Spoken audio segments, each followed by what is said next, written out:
भारत माता की, छत्तीसगढ़ महतारी की, छत्तीसगढ़ महतारी की, मां बिम्बलेश्वरी की, मां बिम्बलेश्वरी की जय जोहार।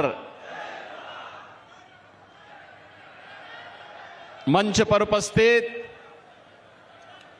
भारतीय जनता पार्टी के वरिष्ठ नेता और छत्तीसगढ़ शासन के डिप्टी सीएम श्री विजय शर्मा जी, मंत्री छत्तीसगढ़ शासन श्री लखन देवांगन जी, राजेश मुड़त जी, पूर्व सांसद श्री अभिषेक सिंह जी, प्रदीप गांधी जी, श्री अशोक शर्मा जी, लोकसभा के प्रभारी श्री नारायण चंदेल जी, लोकसभा के संयोजक श्री मधुसूदन यादव जी, भारतीय जनता पार्टी के जिला पंचायत की अध्यक्ष श्रीमती गीता साहू जी और लोकप्रिय प्रत्याशी श्री संतोष पांडे जी और उपस्थित भारतीय जनता पार्टी के सभी पदाधिकारीगण, उपस्थित बहनों और भाइयों, आज मुझे छत्तीसगढ़ की इस प्रतिष्ठित राजनांदगांव से छत्तीसगढ़ की जनता का आह्वान करने का अवसर प्राप्त हो रहा है। बहनों और भाइयों, आज जब प्रातः में लखनऊ से रायपुर के लिए प्रस्थान कर रहा था तो कुछ पत्रकारों ने मुझसे पूछा कि आज आप छत्तीसगढ़ जा रहे हैं, क्या कहना चाहते हैं? मैंने कहा भाई छत्तीसगढ़िया और सबसे बढ़िया।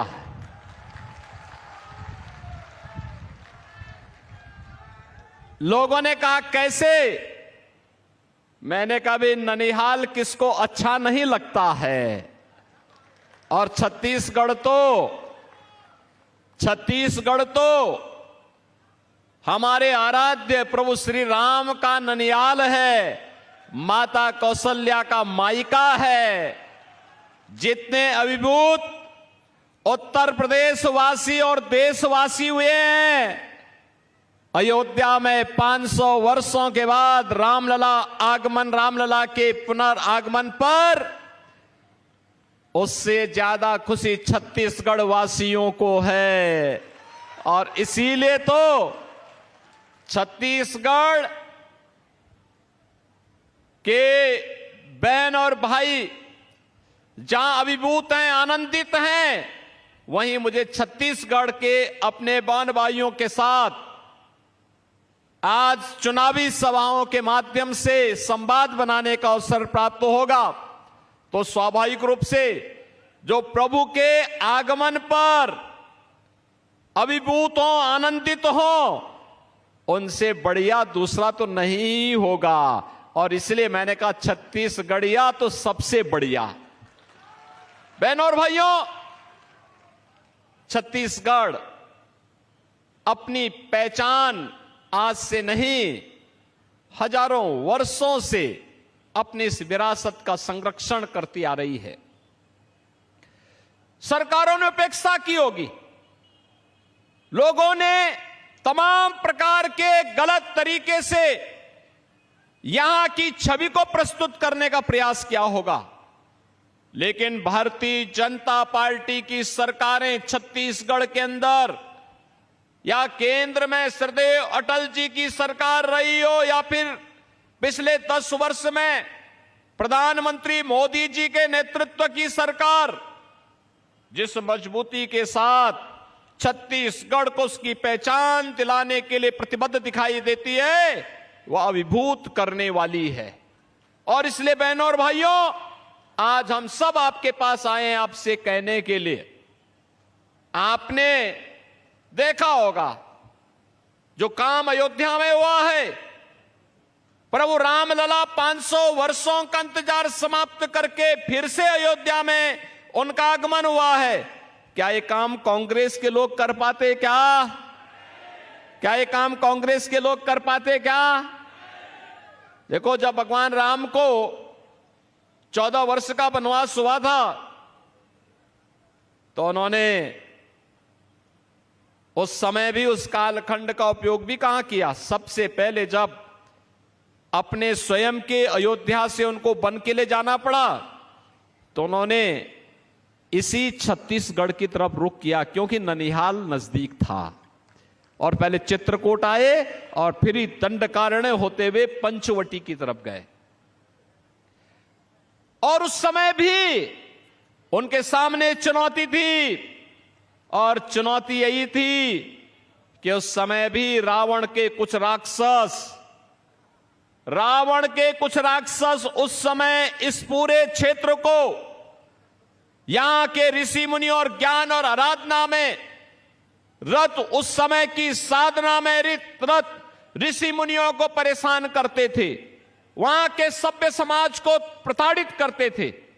उनकी सुरक्षा का दायित्व उस कालखंड में हजारों वर्ष पहले प्रभु राम ने अपने कंधे में ली थी कि नहीं, निस्सरहीन करो मही का संकल्प लेकर के उन्होंने इसी धरती पर इसको राक्षस विहीन करने का जो संकल्प लिया, उसी का परिणाम था कि लंका के राजा रावण को भी अंततः अपनी पूरी खानदान के साथ दूसरे लोक के लिए प्रस्थान करना पड़ा था। बहनों और भाइयों, प्रभु राम की इस महिमा की भूमि छत्तीसगढ़ में आकर के कौन लोग अभिभूत नहीं होंगे? जब रायपुर में भगवान राम का मंदिर बन रहा था, डॉक्टर रमन सिंह जी उस समय यहां के मुख्यमंत्री थे। उस समय उन्होंने कहा था, मंदिर बनाते समय कहा कि अयोध्या में अभी नहीं बन पाया, लेकिन हम पहले छत्तीसगढ़ में बना रहे हैं भगवान राम का मंदिर। तो मैंने कहा, पहले तो ननिहाल में ही बालक आता है, जब अयोध्या पे छत्तीसगढ़ में रामलला आ जाएंगे तो अयोध्या में भी अब मंदिर बनने से कोई रोक नहीं पाएगा। बहनों और भाइयों, अगर अयोध्या में रामलला का प्रकटीकरण हुआ है, फिर से रामलला 500 वर्षों का इंतजार समाप्त करते हुए आए हैं, तो यह मोदी जी के कारण, प्रधानमंत्री मोदी जी के कारण। कांग्रेस के लोग तो क्या कहते थे राम हुए ही नहीं। कांग्रेस के लोग क्या कहते थे? राम हुए ही नहीं। जब राम हुए ही नहीं तो गांधी जी क्या कहते थे? हे राम, अंत में उन्होंने कहा था रघुपति राघव राजा राम।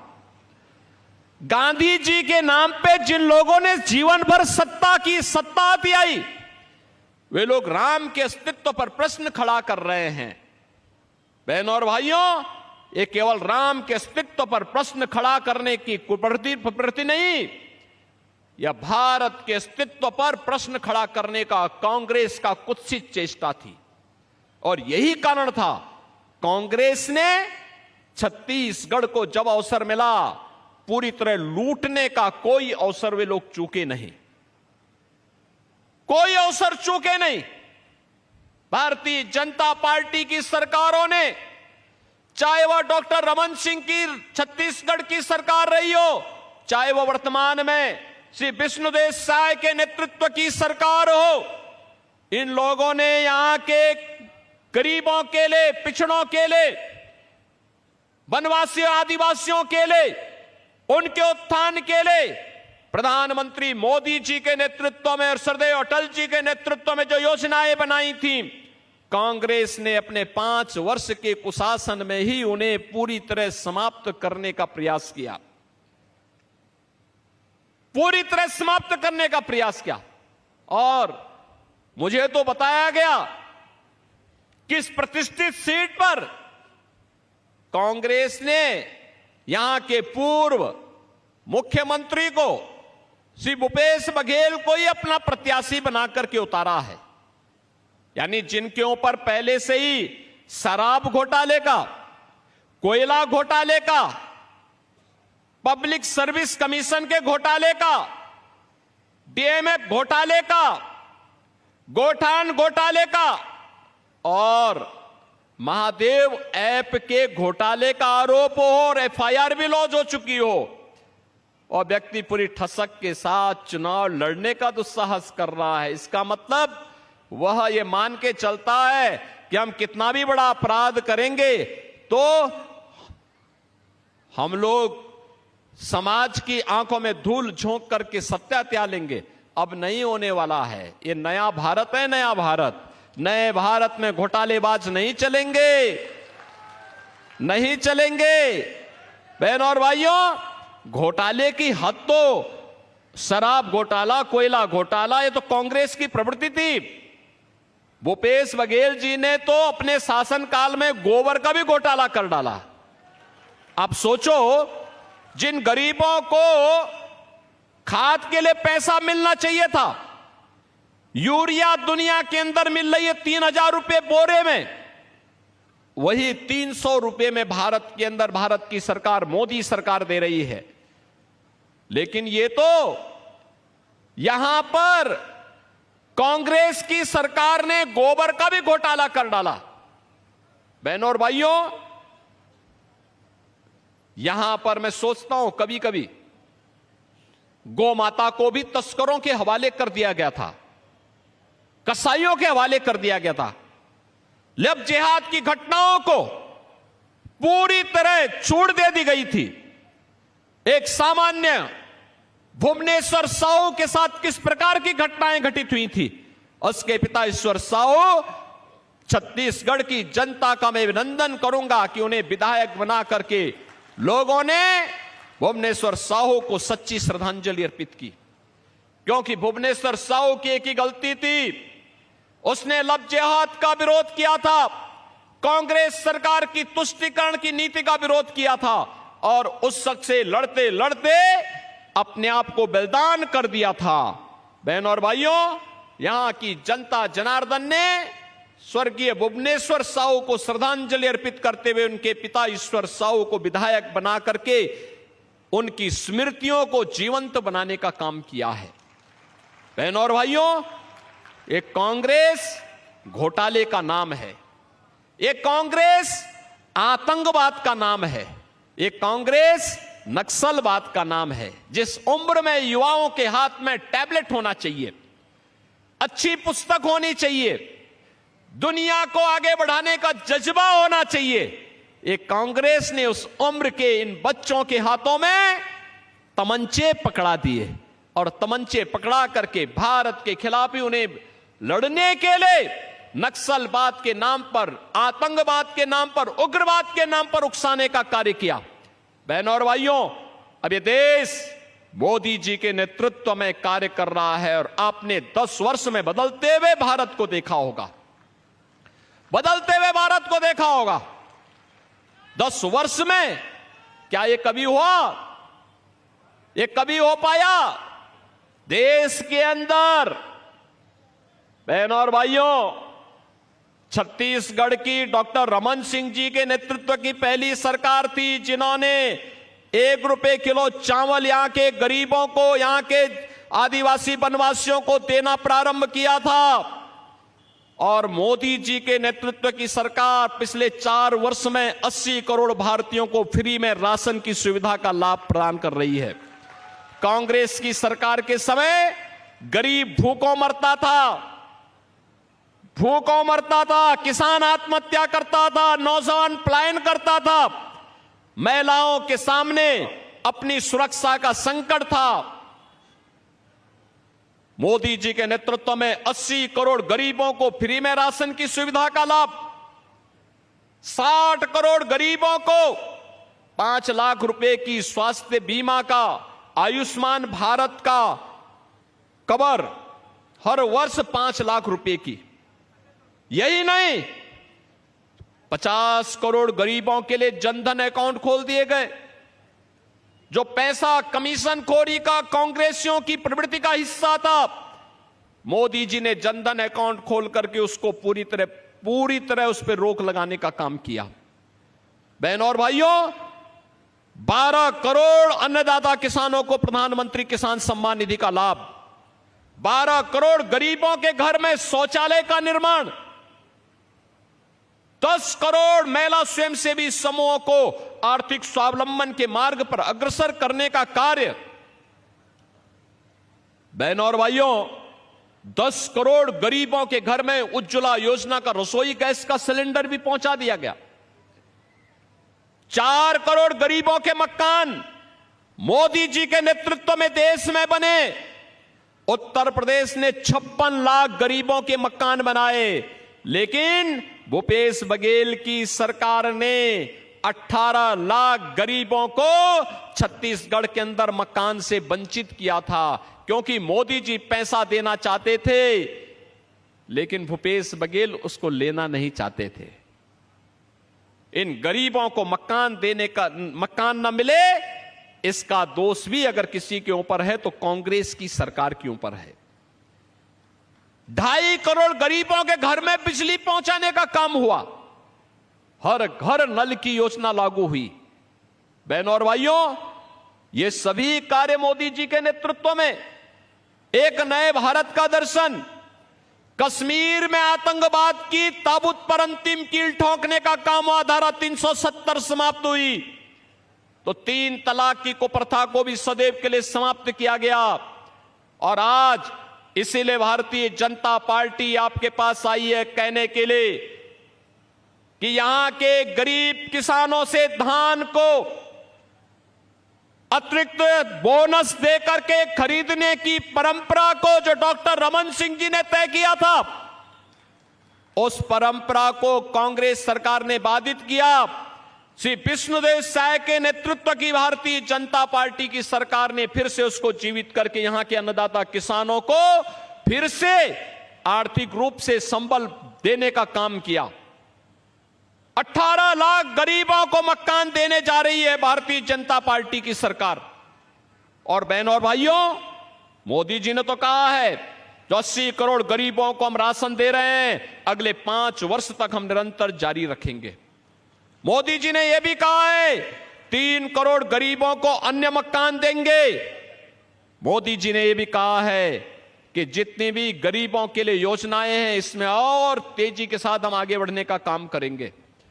लेकिन बहनों और भाइयों, आज मोदी जी ने कहा है इस देश को दुनिया की एक बड़ी ताकत बनाना है। विकसित भारत, आत्मनिर्भर भारत, ग्लोबल लीडर भारत, एक ऐसा भारत जहां हर नागरिक के चेहरे पर चमक हो, हर नागरिक अपने आप को सुरक्षित महसूस करे, बेटी हो या व्यापारी, इन सबको सुरक्षा की पूरी गारंटी हो। और यह कार्य केवल और केवल भारतीय जनता पार्टी दे सकती है। बहनों और भाइयों, आपकी आस्था का सम्मान भी केवल और केवल भारतीय जनता पार्टी कर सकती है। मैं पूछना चाहता हूं, क्या कांग्रेस के लोग फ्री में राशन दे पाते? क्या कांग्रेस के लोग अयोध्या में राम मंदिर का निर्माण कर पाते? क्या कांग्रेस के लोग नक्सलवाद की समस्या का समाधान कर पाते? क्या कांग्रेस के लोगों के द्वारा बेटी और व्यापारी को सुरक्षा प्रदान करने का प्रयास हो सकता है? क्या कभी नहीं हो सकता है। ये कांग्रेस तो समस्या का नाम है, ये समस्या देती है। भारतीय जनता पार्टी समाधान का नाम है, और भारतीय जनता पार्टी के इसी समाधान को लेकर के आज हम सब आपके पास आए हैं कि मोदी जी को आपने 2 कार्यकाल दिए हैं, तीसरा कार्यकाल भी सौंपिए। बहनों भाइयों, अभी देश के अंदर चुनाव हुए हैं, 102 लोकसभा सीटों पर चुनाव हुए हैं। पूरे देश के अंदर एक ही लहर है, एक ही आवाज है, और वह आवाज है कि फिर एक बार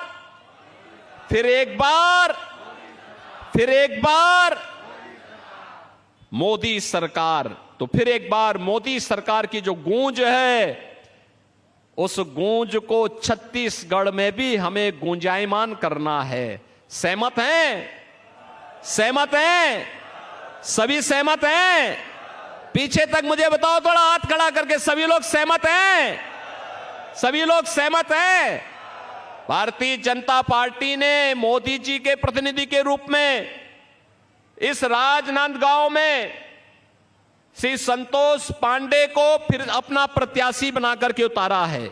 सभी लोग सहमत हैं ना? 26 को चुनाव होने हैं और बहनों और भाइयों, 26 के चुनाव में आप सबको संतोष पांडे और मोदी जी का प्रतिनिधि बनकर के घर घर जाना होगा। सहमत है ना? सहमत है? जाएंगे, विजयी बना के लाएंगे। जो लोग जातिवाद के नाम पर और अन्य तमाम वाद के आधार पर यहां बांटना चाहते हैं, उनको दरकिनार करेंगे। सभी लोग सहमत हैं? सभी लोग सहमत हैं?